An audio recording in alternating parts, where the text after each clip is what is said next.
তোর বস আর খুব শখ না রে। এখন মাটির নিচে আমার লগে বসে থাক, আর উঠা লাগবো না।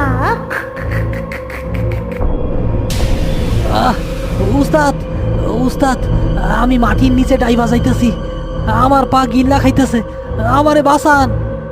সেলিম কোমর পর্যন্ত মাটিতে দেবে গেছে। লাশের সেই নখওয়ালা হাতটি তার গোড়ালি খামচে ধরে তাকে পাতালের দিকে টানছে। সেলিম যন্ত্রণায় চিৎকার করছে। আরিফ বুঝতে পারছে সাধারণ শক্তি দিয়ে এই প্রেতাত্মার সাথে পারা যাবে না।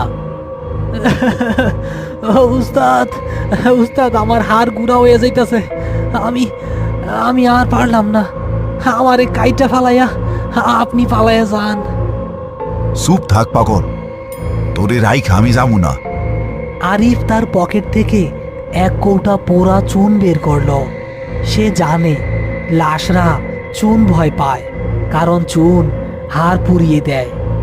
আরিফ সেই চুন লাশের হাতে এবং সেলিমের পায়ে মাখিয়ে দিল। চুন লাগানোর সাথে সাথে মাংস পোড়ার মতো চরচর শব্দ হতে লাগলো এবং লাশের গা থেকে এক প্রকার ধোঁয়া বের হতে শুরু করলো।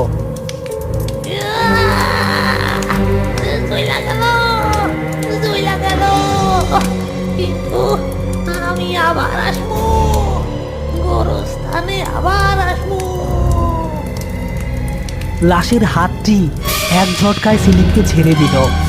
সেলিম ছিটকে কাদায় পড়ল, কিন্তু আশ্চর্যের বিষয়, ছাড়া পাওয়ার পরও খাটিয়ায় শুয়ে থাকা লাশটি এবার নিজে নিজেই উঠে বসল।